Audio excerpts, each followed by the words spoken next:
అపోస్తుల కార్యము 2వ అధ్యాయము 1వ వచనం. పెంతెకోస్తు పండుగ దినము వచ్చినప్పుడు అందరూ ఒక చోట కూడి ఉండిరి. అప్పుడు వేగముగా వీచు బలమైన గాలి వంటి ఒక ధ్వని ఆకాశం నుండి అకస్మాత్తుగా వారు కూర్చుండి ఉన్న ఇల్లంతయు నిండెను. మరియు అగ్ని జ్వాలల వంటి నాలుకలుగా విభాగింపబడినట్లుగా వారికి కనబడి వారిలో ఒక్కొక్కరి మీద రాలగా అందరూ పరిశుద్ధాత్మతో నిండిన వారి ఆత్మ వారికి వాక్శక్తి అనుగ్రహించుకోవాలి అనే భాషలో మాట్లాడసాగిరి. హల్లెలూయా. ప్రియమైనటువంటి దేవుని బిడ్డలారా, యోహాను సువార్త 1వ అధ్యాయము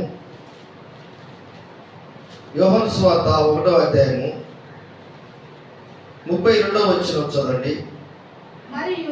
మరియు యోహాను సాక్ష్యమిచ్చుచు ఆత్మ పావురం వలె ఆకాశము నుండి దిగి వచ్చుట చూచితిని. ఆ ఆత్మ ఆయన మీద నిలిచెను. నేను ఆయనను ఎరుగనైతిని గాని నీళ్ళలో బాప్తిస్మమిచ్చుటకు నన్ను పంపినవాడు నీవు ఎవరి మీద ఆత్మ దిగి వచ్చుట చూచితివో ఆయనే పరిశుద్ధాత్మలో బాప్తిస్మమిచ్చువాడని నాతో చెప్పాను. హల్లెలూయా. ప్రియమైనటువంటి దేవుని బిడ్డలారా, ఈరోజు చాలా మందికి పరిశుద్ధాత్మ బాప్తిజం అంటే తెలీదు. ఇంకా చెప్పాలంటే ఆత్మీయమైనటువంటి స్థితి వారికి దేవుడు అర్థం చేసుకోలేనటువంటి స్థితిలో ఉన్నారు.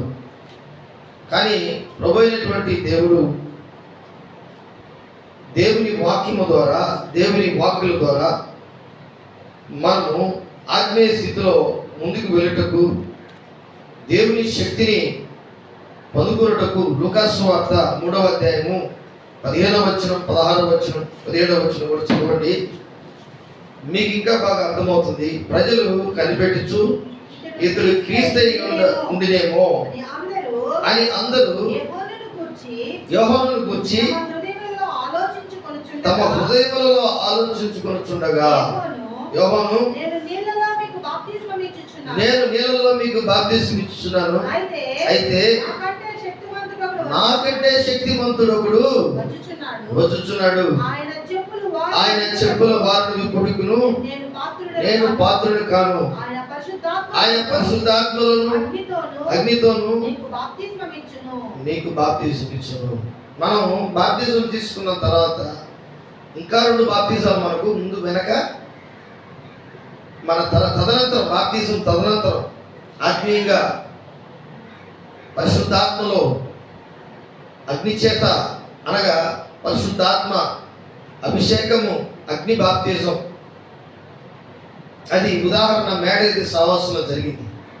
పెంతెకోస్తు దినమందు వారు 120 మంది మేడగదిలో ఉన్నప్పుడు ఆ మేడగదిలో ఉన్నటువంటి ప్రార్థనా జీవితం వారిని ఏం చేసిందంటే బాప్తిజం కంటే కూడా మారు మనసు, పాప క్షమాపణ, ప్రభువైన యేసుక్రీస్తు నామములో వారు బాప్తిజం పొందారు. మారు మనసు, పాప క్షమాపణ, యేసుక్రీస్తు నామములో బాప్తిజం, పరిశుద్ధాత్మను. ఇది ఒక క్రైస్తవ జీవితంలో ఉండాలి. ఎప్పుడైతే ఉంటుందో వారి జీవితంలో జరగబోయే సంగతులు, జరుగుతున్న సంగతులను, అలాగే జరిగిపోయిన సంగతులను తెలియపరిచే దేవుని యొక్క శక్తి పరిశుద్ధాత్మ ద్వారా దేవుడు మనకు అనుగ్రహిస్తాడు. అందుకే ఈరోజు నీవు పరిశుద్ధాత్మ పొందుటకు నీ హృదయాన్ని పరిశుద్ధాత్మలో నువ్వు నింపబడుటకు నీ జీవితాన్ని, నీ ఆత్మీయ జీవితాన్ని మనం ఎంతగా మనం ముందుకు నడిపించుకుంటామో, వాక్యానుసారంగా జీవిస్తామో అప్పుడే పరిశుద్ధాత్మ నిన్ను ఆవరిస్తుంది. పరిశుద్ధాత్మతో నిన్ను దేవుడు నింపుతాడు. పరిశుద్ధాత్మ వలన నీకు ఎంతో ప్రయోజనకరమైనటువంటి ఆ ఆశీర్వాదాలన్నీ కూడా దేవుడు ఇస్తాడు. అందుకే వారికి వాక్శక్తి అనుగ్రహించుకోవాలి. ఏం శక్తి అంట? వాక్శక్తి అనుగ్రహించుకోవాలి. అన్య భాషలు వారికి వచ్చాయి. ఈరోజు చాలామంది అసలు పరిశుద్ధాత్మ లేదు, ఇక ఈ బాప్తిజం ఏంటి, పరిశుద్ధాత్మ బాప్తిజం ఏంటి, నేనేది వేరే ఏమి చెప్పట్లేదు, వేరే బైబిల్లో నుంచి నేను తీసుకొచ్చి చెప్పట్లేదు. అపోస్తలుల కార్యము 2వ అధ్యాయము మనకు 4వ వచనంలో అందరూ పరిశుద్ధాత్మతో నిండిన వారి ఆత్మ వారికి వాక్శక్తి అనుగ్రహించుకోవాలి, అన్య భాషలు మాట్లాడసాగరి. 3వ వచనంలో మరియు అగ్ని జ్వాలల వంటి నాలుకలు విభాగింపబడినట్టుగా వారికి కనబడి వారిలో ఒక్కొక్కరి మీద రాలగా. నువ్వు నీ ఇంట్లో ప్రార్థన చేసుకున్నప్పుడు, నీ సంఘంలో ప్రార్థన చేస్తున్నప్పుడు, నీ వ్యక్తిగతంగా నీ జీవితంలో ప్రార్థన చేస్తున్నప్పుడు నువ్వు పరిశుద్ధమైనటువంటి జీవితం జీవిస్తూ దేవుని అడుగుతుంటే తను అడుగు వారికి నిశ్చయంగా పరిశుద్ధాత్మ దేవుడు మనకు అనుగ్రహిస్తాడని నువ్వు నమ్మినటువంటి వారికి ఆ ఆదిమ అపోస్తలులు మేడగది సహవాసములో ఏ విధంగా ఏక మనసుతో ఏక ఆత్మతో ప్రార్థన చేశారో వారు ఏక తాత్పర్యం కలిగినటువంటి వారుగా దేవుని ఆత్మ మా మీదకి వస్తుందంట. దేవుని ఆత్మతో మేము నింపబడతామంట. దేవుని ఆత్మ మమ్మల్ని ఆవరిస్తుందంట అని దేవుడే చెప్పాడు కదా. దాని కొరకు మేము ఎదురు చూడాలి, వెయిట్ చేయాలి అని ఎప్పుడైతే వాక్యానుసారంగా వారు జీవించారో వారందరికీ దేవుని ఆత్మ దేవుడు ప్రసాదించాడు. చప్పట్లు కొట్టి దేవుని హల్లెలూయా. కాబట్టి ఇది పరిశుద్ధాత్మ నింపుదల, ఆత్మలో బాప్తిజం. ఏంటంటే అది పరిశుద్ధాత్మ నింపుదల, ఆత్మలో బాప్తిజం. ఈ బాప్తిజము నీ జీవితంలో నా జీవితంలో కూడా జరగాలి. అపోస్తలుల కార్యము 10వ అధ్యాయము 34వ వచనంలో కూడా ఈ మాటలు మనకు కనబడుతూ ఉంటాయి. అపోస్తలుల కార్యము 10వ అధ్యాయము 34వ వచనంలో దేవుడు పక్షపాతి కాడని నిజముగా గ్రహించున్నాను, ప్రతి జనములోను ఆయనకు భయపడి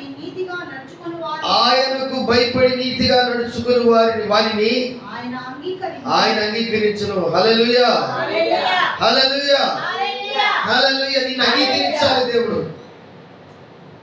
భక్తి కలిగినటువంటి వ్యక్తిగా ఉండాలి. ప్రతి జనములను ఆయనకు భయపడి నీతిగా నడుచుకుని వారిని ఆయన అంగీకరించును. దేవునికి స్తోత్రం. 44వ వచనం చూడండి. పేతురు ఈ మాటలు ఇంకా చెప్పుతుండగా అతని బోధ విని వారందరికీ పరిశుద్ధాత్మ దిగెను. వారు బాప్తిజం కూడా తీసుకోలేదండి. మేడగది సావాసంలో ఇశ్రాయేలీలు, మేడగది సావాసంలో యూదులు, మేడగది సావాసంలో వారు దేవుని ఎంతో భయభక్తి కలిగి ప్రార్థన చేస్తూ ఏకాంతముగా ఏకరీతిగా వారు ఏక మనసుతో ప్రార్థన చేస్తూ అనేక దినముల నుంచి అక్కడ కనిపెట్టి ప్రార్థన చేస్తూ ఉంటే వారి మీదకి దిగితే ఎబ్బేలో ఉన్న చర్మకారుని ఇంట కూర్చున్నటువంటి ప్రార్థన చేసుకుంటున్నటువంటి పేతుల్ని కొన్నేళ్ళు ఇటలీ పటాలములో కైసరియాలో ఉన్నటువంటి ఈ రోమాలో ఉన్నటువంటి ఆ ప్రాంతంలో కైసరియాలో ఆ కొన్నేళ్ళింటికి పిలిపించినప్పుడు ఆ కొన్నేళ్ళ ఇంట్లో జరిగినటువంటి సంఘటన మీరు అందరూ అన్యులు. అందుకే యేసు ప్రభు 38-39లో ఒక మాట ఉంది చూడండి. 36వ వచనం అపోస్తలుల కార్యం 10:36. యేసుక్రీస్తు అందరికీ ప్రభు, ఆయన ద్వారా దేవుడు సమాధానకరమైన సువార్తను ప్రకటించి ఇశ్రాయేలీయులకు పంపిన వర్తమానము మీరు ఎరుగుదురు. హల్లెలూయా, హల్లెలూయా. తర్వాత చూడండి 38వ వచనం చూడండి.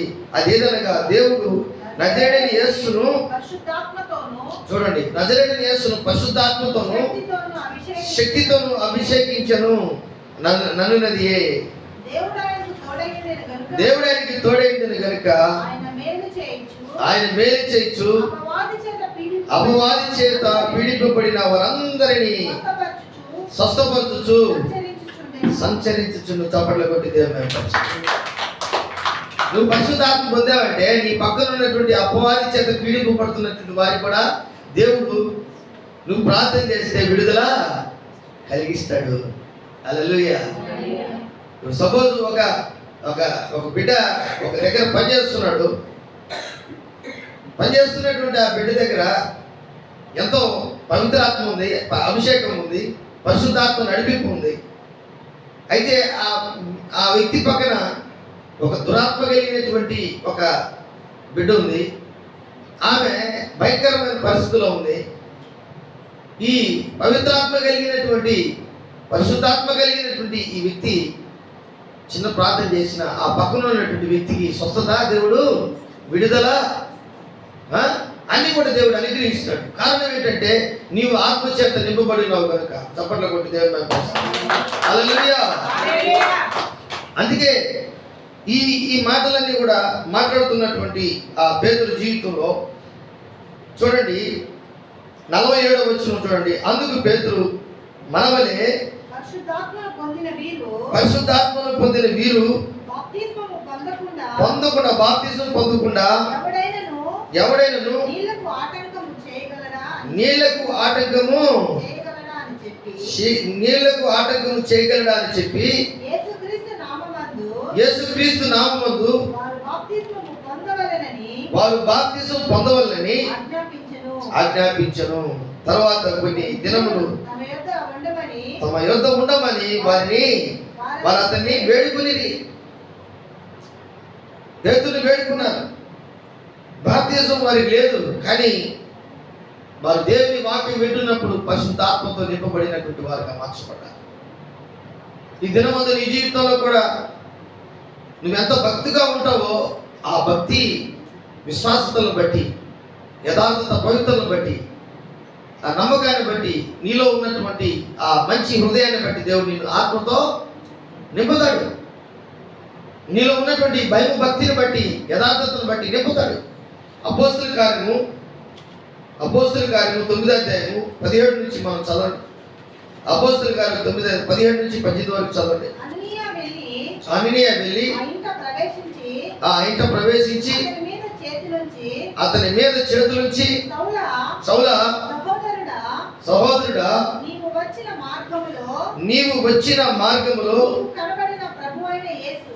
నీకు కనబడిన ప్రభు అయిన యేసు నీవు దృష్టి పొంది పరిశుద్ధాత్మతో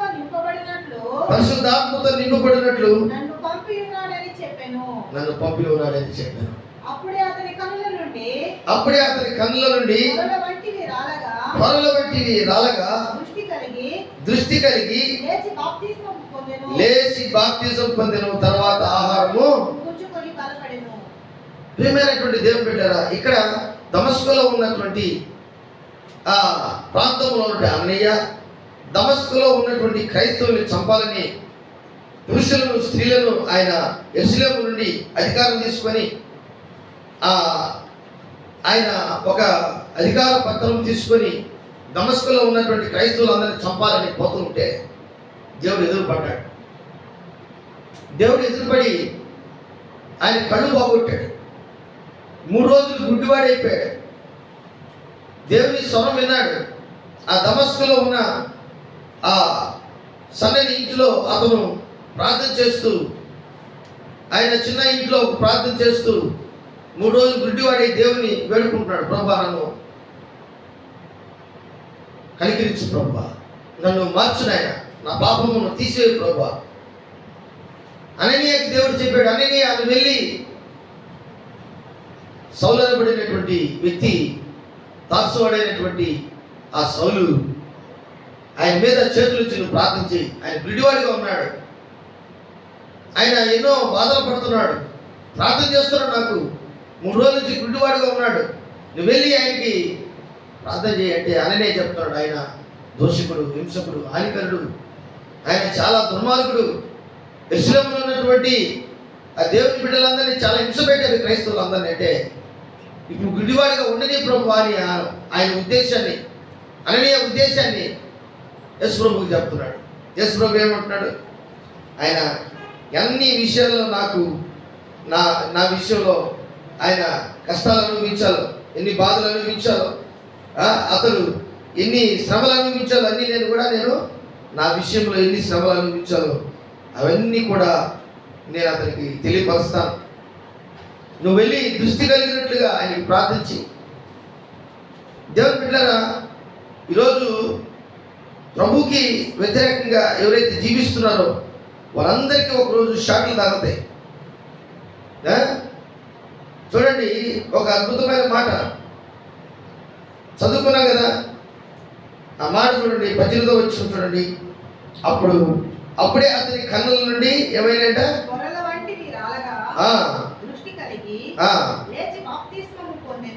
లేచి బాప్తిస్మం పొందారు. ప్రియమైనటువంటి దేవుని బిడ్డలారా, ఇది చాలా ముఖ్యమైనటువంటి విషయం. 15వ వచనం చూడండి. అందుకు ప్రభువు నీవు వెళ్ళి అన్యజనుల ఎదుటను రాజుల ఎదుటను ఇశ్రాయేలీయుల ఎదుటను నా నామమును భరించుటకు ఇతడు నేను ఏర్పరచుకుని